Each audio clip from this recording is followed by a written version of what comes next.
चित्रकूट गिरी। अब चित्रकूट में अनंत गिरी हैं, बहुत गिरी हैं, चाहे जहां दृष्टि जावे वहां पर्वत दिखाई देवे। लेकिन ये गिरी कामदगिरी कौन है? बहुत पर्वत हैं, लेकिन कामदगिरी की पहचान कैसे होगी? भगवान राम को कौन बताएगा कि इस पर्वत पर आप तप करें? तो याद रखना, मंदाकिनी के पावन तट पर भगवान ने स्नान किया, और जैसे ही स्नान किया तो वहीं मंदाकिनी राम घाट के दिव्य तट पर श्रीमत गजेंद्रनाथ भगवान, मतलब भगवान शिव का स्थान है, भगवान शंकर का। तो भगवान शंकर जो है प्रकट हो गए। बस जैसे ही राम जी का और भोले बाबा का दोनों का मिलन हुआ तो बातचीत हुई। भगवान राम ने कहा कि महर्षि वाल्मीकि जी ने ये बताया था कि चित्रकूट गिरी करो निवासु, तो ये कौन सा गिरी है जहां पर हमें रहना है? ये स्पष्ट नहीं बताया। अगर उन पर्वतों के नाम आप जानते हो और महर्षि वाल्मीकि जी महाराज ने जिस गिरी का संकेत किया है अगर आपकी समझ में आ रहा हो तो राम को वहीं ले चलो। श्रीमत गजेंद्रनाथ भगवान ने कहा कि मैं बताता हूं आपको। बस जहां पर प्रभु राम अपनी पर्णकुटी बनाएंगे और रहेंगे वही कामदगिरी है। लेकिन अभी गिरी है वो कामद नहीं है। कामदगिरी तो तब हुआ है जब राम जी ने तप किया है, तब उसका नाम बना है, उसका नाम पड़ा है कामदगिरी। इसके पहले तो केवल गिरी है, गिरी मानी पर्वत। लेकिन भगवान शंकर ले जा रहे हैं। मैंने एक बार आपको बताया था या इसी कथा में बताया हो कि जितनी भी भगवान राम ने लीलाएं की हैं उन समग्र लीलाओं का सहयोग भगवान शिव के द्वारा, और सभी लीलाओं में सम्मिलित हैं भगवान शिव। ये वन लीला हो रही है इसलिए वन लीला में भी सम्मिलित हैं। आज चित्रकूट में मार्गदर्शन दे रहे हैं और मार्गदर्शक बन करके श्री राम भद्रजू को वहां ले जा रहे हैं, जिसे आज कामदगिरी कहते हैं। आप सब परिक्रमा करते हैं, उसी पर्वत की ओर ले जा रहे हैं भगवान शिव। जैसे ही पर्वत के सामने पहुंचे कहा यही वो पर्वत है जिस पर्वत पर आपको तप करना है, यही पर्वत है। भगवान राम ने कहा कि इस पर्वत की विशेषता क्या है? यदि आप ये कह रहे हैं कि इस पर्वत पर ही तप करना है तो पर्वत बहुत हैं, लेकिन इस पर्वत की क्या विशेषता है? भगवान शंकर ने कहा कि इस पर्वत की विशेषता ये है कि ये पर्वत इस भूखंड का नहीं है, ये आया है। क्योंकि वो विंध्य का क्षेत्र है इसलिए विंध्य में वो आया है, इस भूमि पर वो आया है, ये पर्वत यहाँ का नहीं है। तो क्या ये पर्वत है कौन? तब कहा ये सुमेरु पर्वत का मस्तक है। किसका? पद्म पुराण के कौशल खंड में वर्णन आया है, इसलिए मैं ये कथा सुना रहा हूं। कभी कभी सुनाता हूं, जब विशेष मूड हो जाता है तो सुनाने लगता हूं। पद्म पुराण में वर्णन आता है कि भगवान शिव ने ये बताया कि ये सुमेरु का मस्तक है। तो प्रभु राम ने कहा कि मस्तक है तो इसका मतलब है कि सुमेरु खंड खंड है क्या? भाई ये कहना चाहिए कि ये सुमेरु पर्वत है, लेकिन आप कह रहे हैं कि ये मस्तक है, तो इसका मतलब है कि वो खंड खंड है। कहां खंड खंड है? उसके 3 भाग हुए हैं। एक भाग स्वयं सुमेरु, कामदगिरि सुमेरु का मस्तक, और गोवर्धन गिरिराज जी सुमेरु की पुक्ष। इसलिए लंबे लंबे हैं, पुक्षाकार में है। क्यों है ना? गिरिराज जी परिक्रमा करते हो आप। और कामदगिरि कैसे हैं? मस्तक की तरह हैं। 5 किलोमीटर में परिक्रमा पूरी हो जाती है। और गिरिराज जी की परिक्रमा तो 21 किलोमीटर की है, लगभग क्यों है ना, 21 किलोमीटर की है और लंबी लंबी परिक्रमा है पुक्षाकार में। अब आप कहोगे महाराज जी ये बात सुनने में अटपटी लग रही है कि गिरिराज जी पुक्ष के रूप में हैं, कामदगिरि मस्तक के रूप में हैं और सुमेरु का मध्य भाग, जिस पर जो भाग कैलाश से जुड़ गया है, जिसके शिखर पर भगवान शिव तप कर रहे हैं, मस्तक पर भगवान राम तप कर रहे हैं और पुक्ष को अपना श्रद्धेय और अपना आधार, पूजा का आधार बनाया है भगवान कृष्ण ने गोवर्धन जी को, गिरिराज जी को। इसलिए गिरिराज जी का सम्मान भी बढ़ाया है और गिरिराज जी की पूजा भी की है। गोवर्धन पूजा का वर्णन श्रीमद् भागवत के माध्यम से आप सब श्रवण करते हो, तो भगवान ने मान बढ़ाया, पूजा की है और गिरिराज जी को इतना सम्मान दे दिया कि इंद्र का अभिमान ही चकनाचूर कर दिया। यहाँ कामदगिरि को इतना सम्मान दे दिया प्यारे, इतना सम्मान दे दिया है कि देवराज इंद्र को देवताओं के साथ स्वर्ग छोड़ करके कामदगिरि की पूजा करनी पड़ी है, कामदगिरि की परिक्रमा करनी पड़ी है। ये अयोध्या कांड की कथा सुना रहा हूं आपको। जैसे इंद्र के अभिमान को दूर करने के लिए गिरिराज जी की पूजा की है कृष्ण अवतार में, ऐसे रामा अवतार में भी इंद्र के अभिमान को चकनाचूर किया और उस पर्वत की पूजा की है कामदगिरि की भगवान। और इंद्र को आना पड़ा, देवताओं के सहित आना पड़ा। यहाँ तक का प्रमाण मिलता है कि अपनी पत्नी को लेकर के आया है, सची को लेकर के आया है। ये रामायण का प्रमाण है। सीता लखन समेत प्रभु सोहत परन निकेत,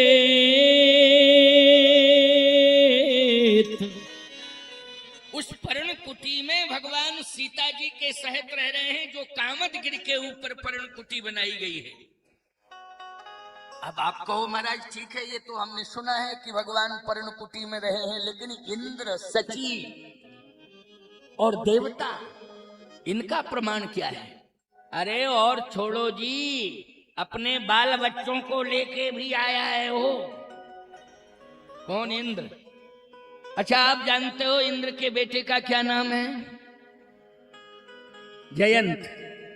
बोलो चित्रकूट आया कि नहीं आया है? उसकी कथा है, स्पेशल कथा है उसकी, आप लोग सुनते हो, रामायण में पढ़ा होगा। तो उसका बच्चा है कि नहीं इंद्र का? सची का भी प्रमाण है और देवताओं का भी प्रमाण है। अकेले इंद्र नहीं आया है, देवता साथ में आए हैं, 33 कोट देवता। और आवाहन करने पर नहीं आए हैं, बिना आवाहन के आए हैं। देवता आवाहन होता है तभी आते हैं। क्यों भाई, बिना आवाहन के कैसे आएंगे देवता? आवाहन होता तब आते हैं। यहाँ किसी ने आवाहन नहीं किया, चित्रकूट में बुलाया ही नहीं किसी ने, अपने आप आ रहे हैं। भगवान तप कर रहे हैं और ऐसा वैसा तप नहीं है। ये बट छाया वेदिका बनाई, बट छाया वेदिका बनाई, बट छाया वेदिका बनाई, बट छाया वेदिका बनाई, सिय निज पान सरोज सहाई, सिय निज पान सरोज सहाई, सिय निज पान सरोज सुहाई, सिय निज पान सरोज सुहाई, बट छाया वेदिका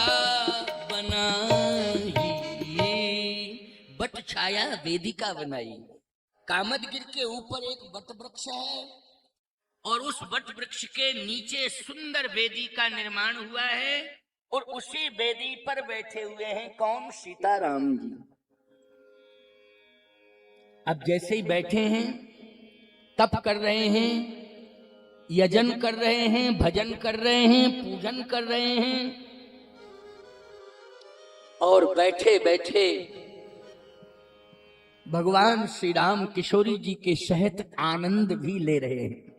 चित्रकूट अति विशाल संकुल सुर तरु तमाल, निविसत जहां नित्य कृपाल राम जानी। तुलसीदास जी लिख रहे हैं, चित्रकूट अति विशाल संकुल सुर तरु तमाल, और निविसत जहां नित्य कृपाल राम जानकी।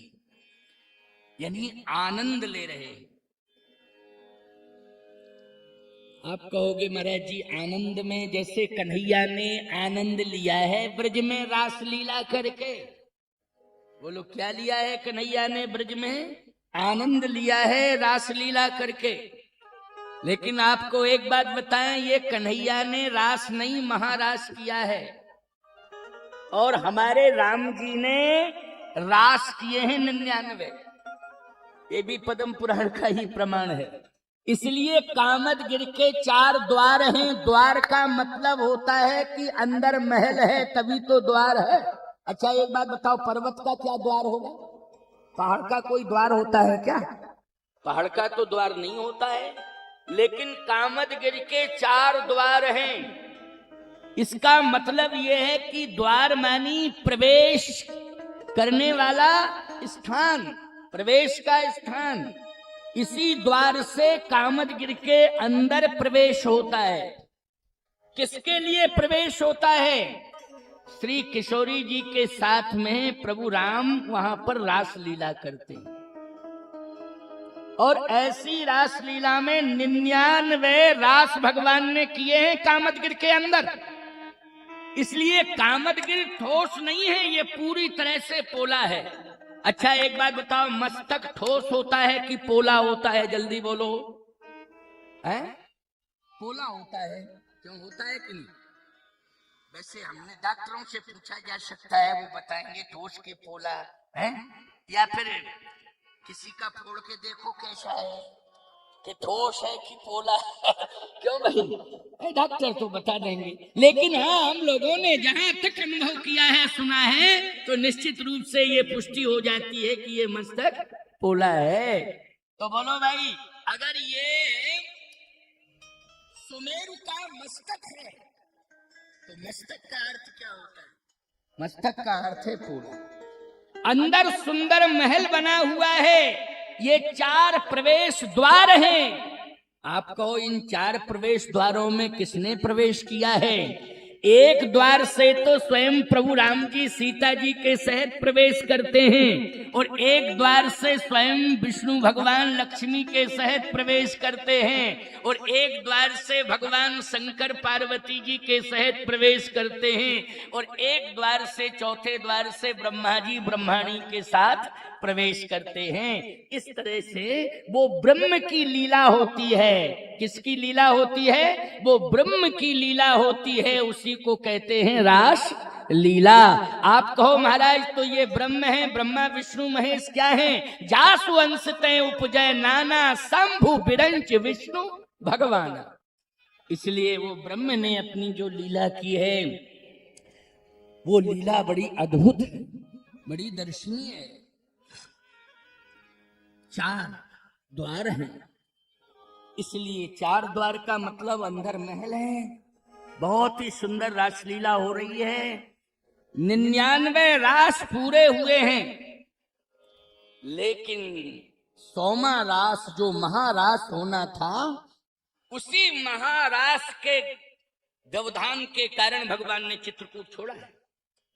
क्योंकि उस महारास में जो व्यवधान पैदा किया है, वो जयंत ने पैदा किया है।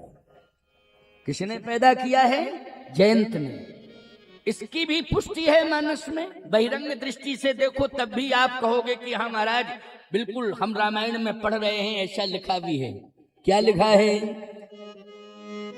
एक बार चुन कुसुम सुहाए, एक बार चुन कुसुम सुहाए, एक बार चुन कुसुम सुहाए, एक बार चुन कुसुम सुहाए, निज कर भूषण राम बनाए, निज कर भूषण राम बनाए, निज कर भूषण राम बनाए, निज कर भूषण राम बनाए, शीतल पहिराए प्रभु सागर,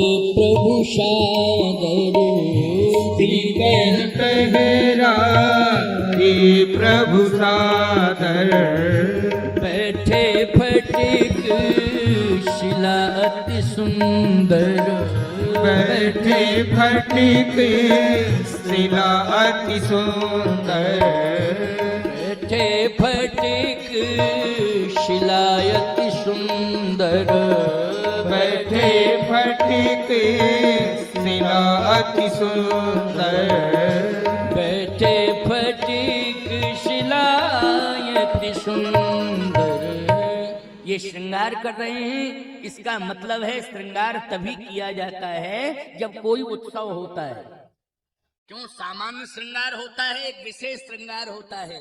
सामान्य श्रृंगार तो चर्या और दिनचर्या में हो जाता है, लेकिन विशेष श्रृंगार जब होता है तो इसका मतलब है कोई उत्सव हो रहा है, या तो घर में उत्सव हो रहा है या आप किसी उत्सव में सम्मिलित होने के लिए जा रहे हैं, इसलिए विशेष श्रृंगार किया जा रहा है। तो यहाँ श्री किशोरी जी का भगवान राम अपने हाथ से श्रृंगार कर रहे हैं, तो बोलो उत्सव होने जा रहा है कि नहीं? और विशेष उत्सव की तैयारी चल रही है, इसलिए इससे पुष्टि हो जाती है। और पद्म पुराण में तो इसका स्पष्टीकरण दे दिया गया है कि भगवान राम महाराज की तैयारी कर रहे थे। इंद्र के पुत्र ने, इंद्र पुत्र जयंत ने एक घटना को अंजाम दिया था। वो बड़ा लंबा प्रसंग है, लेकिन मैं सिद्ध ये कर रहा था कि देवता आए, महात्मा आए, सभी तीर्थ आए, पुनीत नदियां सभी आ रही हैं, मंदाकिनी में सम्मिलित हो रही हैं, पर्वत आए हैं, हिमांचल आदि सभी आए हैं, चित्रकूट। किसके कारण आए हैं बोलो भाई? भगवान राम के कारण आए, भगवान राम के कारण आए। अमर नांग किन्नर दिशपाला, और चित्रकूट आए तही काला।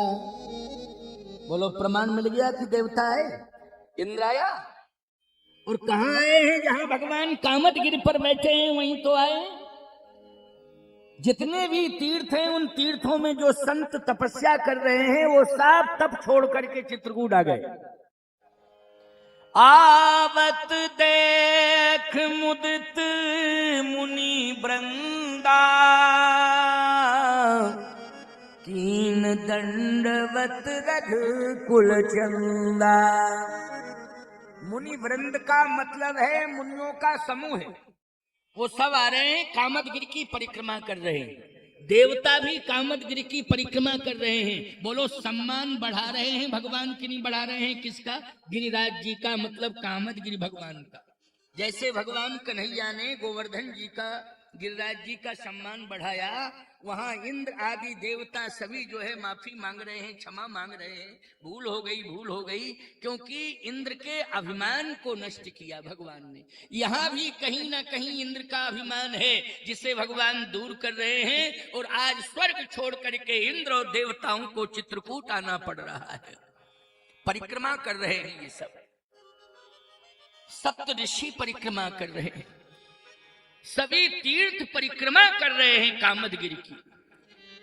इसलिए रामा अवतार में कामदगिरि और कृष्णा अवतार में गिरिराज गोवर्धन जी, बस इतना ही अंतर है। एक बड़ा भाई है और एक छोटा भाई है, इसलिए एक राम है और दूसरे भरत हैं प्यारे, यही मानना पड़ेगा, है ना। राम से छोटे कौन हैं? भरत हैं। और अवतार बाद में देखा जाए तो कन्हैया का अवतार, कृष्ण का अवतार राम अवतार के बाद हुआ है। इसलिए यूं कहा जाए दोनों ही एक हैं, राम कृष्ण, लेकिन युग का अंतर है। किसका अंतर है? युग का अंतर है, बस इतना ही अंतर है। बड़े भाई छोटे भाई या युग के डिफरेंस में माना जाए तो बस यही है कि भैया वो त्रेता के राम हैं और यही राम जो है द्वापर में कन्हैया कृष्ण बन गए। पर्वत एक है, वो सुमेरु है, उसका मस्तक चित्रकूट में है, उसकी पुच्छ जो है, देखो भाई पहले ये क्या है, पक्षी उड़ते थे, पर्वत उड़ते थे। अच्छा भाई पर्वत उड़ते हैं तो उड़ने का मतलब है पंख थे। अच्छा पंख का मतलब है पूंछ होगी, क्यों भाई? जिनके पूंछ होती है उन्हीं के पंख होते हैं, जिनके पंख होते हैं उनके पूंछ होती है कि नहीं? अब वो पूंछ की बात नहीं कर रहे हम, तुमको महाराज बंदर के तो सीधी सी बात है, हनुमान जी को छोड़ करके बाकी बंदर उड़ते हैं क्या? जल्दी बोलो बोलो बोलो भाई। बंदर हनुमान जी को छोड़ करके बाकी बंदर उनके पूंछ है, उड़ते हैं कि दौड़ते हैं, चलते हैं कि छलांग लगाते हैं? शाखा मृग के बड़ मनसाई, शाखा के शाखा पर जाई, वो छलांग लगाते हैं, उड़ते तो नहीं है, उनके पूंछ है लेकिन पंख नहीं है, इसलिए उड़ नहीं पाते। तो पर्वतों के पहले पंख थे और जिनके पंख होते हैं उनके पूंछ होती है। अच्छा हवाई जहाज उड़ता है तो उसके पूंछ होती है कि नहीं होती है? जल्दी बोलो। है हवाई जहाज, चलिए एक उदाहरण दे रहा हूँ, उड़ता है, उसके पंख होते हैं लेकिन पूंछ होती है कि नहीं होती? इसलिए लंबा लंबा होता है, पुच्छ का आकार दिखाई देता है ना पीछे। तो कहने का तात्पर्य मेरा ये है, ध्यान से मेरी बात को सुनना, कि आज जो है इसकी पुच्छ कहाँ गिर गई है ब्रजभूमि पर, मस्तक कहाँ आ गया है? बोले विंध्य क्षेत्र में आ गया है। चित्रकूट जहां तीर्थ है, परम पवित्र धाम है, वहां ये मस्तक आज पड़ा हुआ है। परंतु भगवान ने इस मस्तक पर निवास क्यों किया? इसे अभिमान था, सुमेरु को अभिमान था। अभिमान ये था कि मुझसे ऊंचा कोई नहीं है। मैं एक बात आपको बताऊं, इसे अभिमान था, इसलिए ये ऊंचा जरूर था लेकिन राजा नहीं बन पाया। परंतु हिमांचल जी को, हिमालय को राजा बना दिया गया क्योंकि उनमें अभिमान नहीं था। क्या नहीं था? अभिमान नहीं था, गंभीर थे वो। अच्छा एक बात बताओ, लोग अभिमानी को ज्यादा पसंद करते हैं कि वजनदार को? बोलो। वजनदार व्यक्तित्व को स्वीकार करते हैं, निराभिमानी को याद रखना। ये इसलिए हम लोग सभी समाज के लोग उसी से आकर्षित होते हैं। अगर उसकी मनोवृत्ति बदल जाती है, उसके विचार बदल जाते हैं, उसका व्यवहार बदल जाता है, तो याद रखना आगे चल करके हमारा भी विचार बदल जाता है। इसलिए परिवर्तन होता है, याद रखना परिवर्तन किसी विशेष परिस्थिति में ही होता है। अगर यदि व्यवहार अच्छा है, विचार अच्छे हैं और चरित्र अच्छा है, ईमानदारी के साथ बताना, परिवर्तन की कोई जरूरत नहीं पड़ती है। लेकिन व्यवहार खराब हो जाता है, बिगड़ जाता है, तो परिवर्तन की मांग होने लगती है और लोग परिवर्तन कर देते हैं। तो कहने का तात्पर्य मेरा ये, इसके मन में अभिमान रहता था कि हम ऊंचे हैं, हमसे बड़ा कोई है नहीं।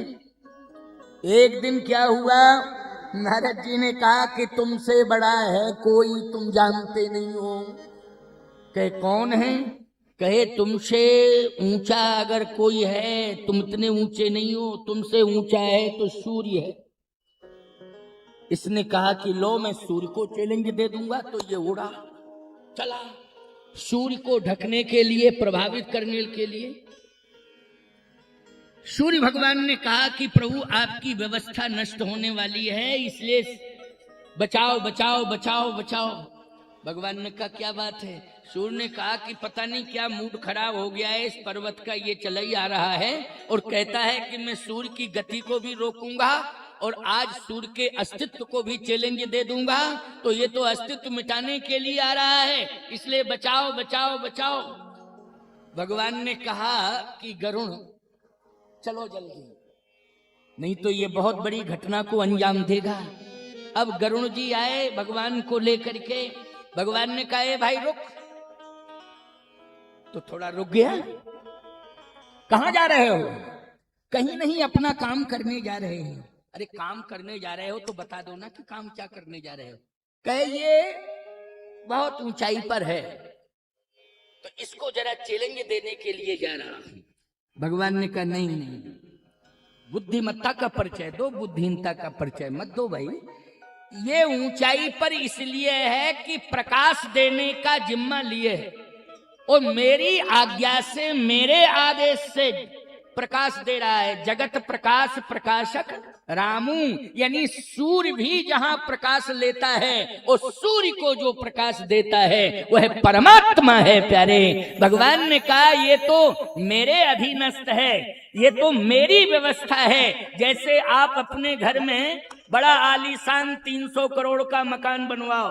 एक उदाहरण दे रहा हूं, आपने मेहनत की कमाई से 300 करोड़ का मकान बनवाया, लेकिन 500 रुपए का बल्ब आपने छत के बगल में लगा दिया।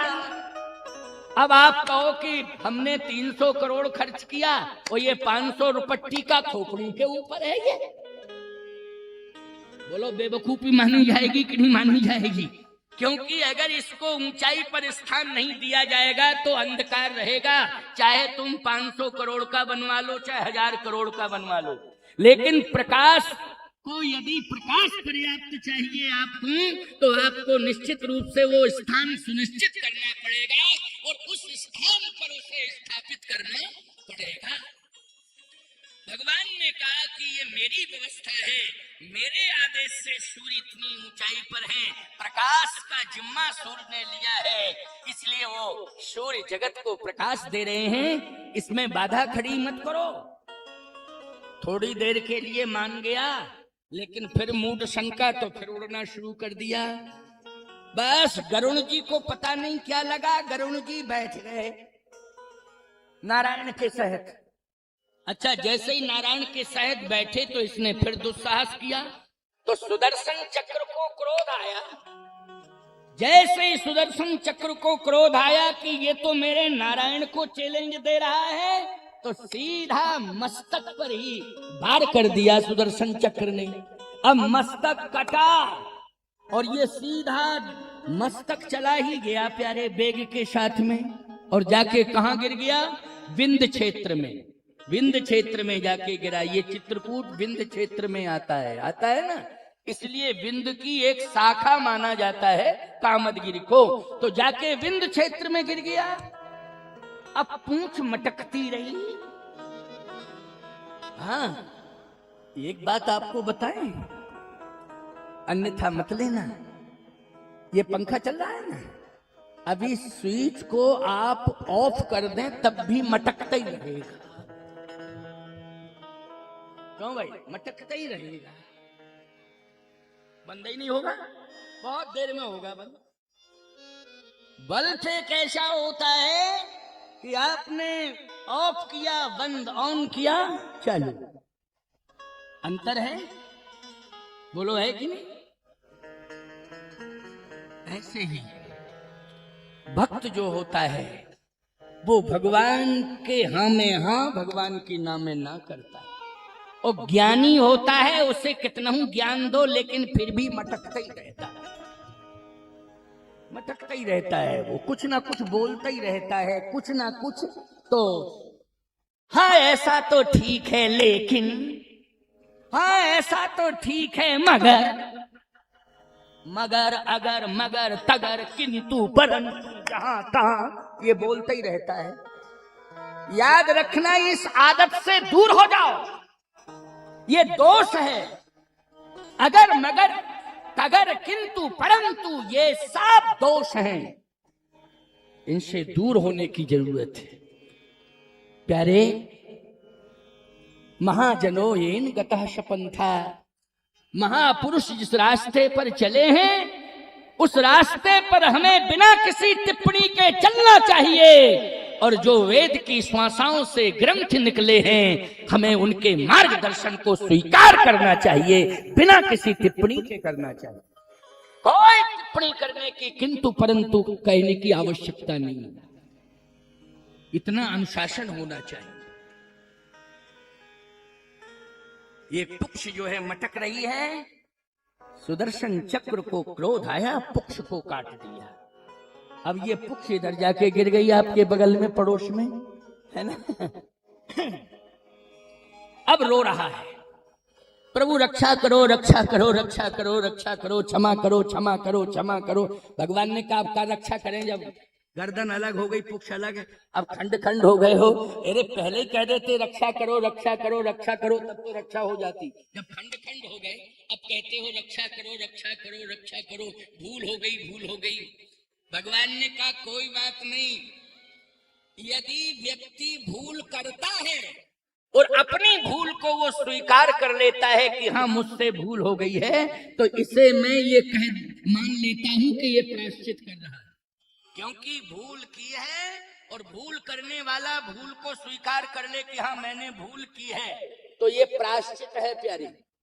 प्रायश्चित की विधि अलग है, यद्यपि कर्मकांड निष्णात बैठे हैं, हमारे किशोर जी हैं, राहुल जी हैं, ये सभी लोग जो है, परंतु एक ये भी पद्धति है परमात्मा की दृष्टि में कि आपने गलती की है और गलती को आप स्वीकार कर रहे हैं, और स्वीकार करने के बाद उस गलती को आप दोहरा नहीं रहे हैं, पुनरावृत्ति नहीं कर रहे हैं, तो प्रायश्चित हो गया कि आप दोबारा गलती करेंगे नहीं, इसको दोहराएंगे नहीं।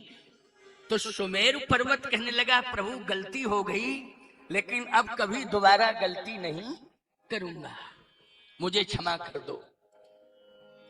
भगवान ने कहा इसका मतलब है खंड खंड होने से तुम्हारी महिमा घट गई, लेकिन जब तुम अखंड थे तब तुम्हारी उतनी महिमा नहीं थी, लेकिन अब हमने तुम्हें खंड खंड कर दिया है, इसलिए तुम्हारी 3 जगह पूजा होगी, और 3 जगह पूजा होगी, और तीनों स्थान महिमा मंडित होंगे, और तीनों स्थान धर्म की दुनिया में, आध्यात्म की दुनिया में ये महत्वपूर्ण माने जाएंगे। कहा एक भाग पर तो मेरे इष्ट भगवान शिव तप करेंगे, ये तेरा मध्य भाग होगा, और जहां तेरा मस्तक है वहां स्वयं में दशरथ नंदन राम बनूंगा, तो बनवासी बन करके तेरे ऊपर ही तप करूंगा मैं, और तप करूंगा तो ऐसा तप करूंगा कि सारी दुनिया वहां पूजा करने आएगी। और पूंछ तू बाद में मटकती रही, इसलिए जब रामा अवतार के बाद कृष्णा अवतार होगा तो मैं ब्रजभूमि में जाऊंगा, वहां तेरी पूजा करूंगा, तो तेरी महिमा बढ़ेगी। इसलिए कैलाश के शिखर पर भगवान शिव तप कर रहे हैं, और सुमेरु के मस्तक पर कामदगिरि पर राम जी तप कर रहे हैं, पूजन कर रहे हैं, सम्मान बढ़ा रहे हैं। कृष्ण अवतार में गिरिराज गोवर्धन की पूजा स्वयं भगवान कृष्ण कर रहे हैं, और भगवान ने गिरिराज जी की महिमा को बढ़ाया।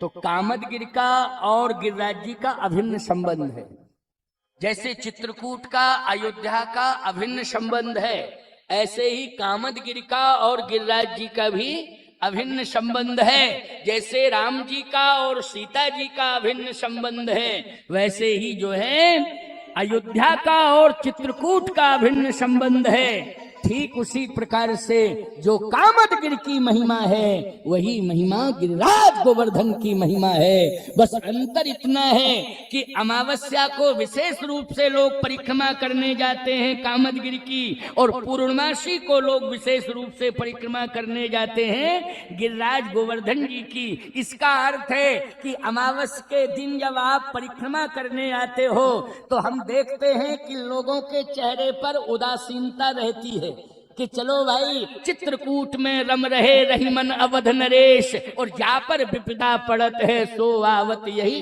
देश। अच्छा एक बात बताओ, विपत्ति लेकर के कोई जाएगा तो उसके चेहरे पर प्रसन्नता होगी कि उदासीनता होगी? उदासीनता होगी। इसलिए चित्रकूट के लिए ये वर्णन हुआ है, चित्रकूट में रम रहे रहीमन अवध नरेश, और जा पर विपदा पड़त है सो आवत यही देश। इसलिए हमने देखा है कि परिक्रमा करने वाले जब आते हैं और माथा रखते हैं तो टप टप आंसू गिरते हैं, उदास चेहरा दिखाई देता है। लेकिन परिक्रमा करने के बाद जब जाते हैं तो याद रखना उनके चेहरों पर मैंने मुस्कान देखी है। अच्छा, मुस्कान देखी है तो याद रखना कामदगिर ने उनको मानो संकेत दे दिया है कि हमने तुम्हारी उदासी की, अमासी की उदासी को दूर कर दिया है। अब सीधे चले जाओ गिरिराज गोवर्धन की परिक्रमा करने, तुम्हारी अमासी की उदासी पूर्णमासी में बदल जाएगी, प्रसन्नता आ जाएगी। इसलिए कामदगिर ने भी संकेत दे दिया है कि अब सीधे चले जाना और पूर्णिमा को गोवर्धन गिरिराज जी की परिक्रमा कर लेना। ये है महिमा, याद रखना।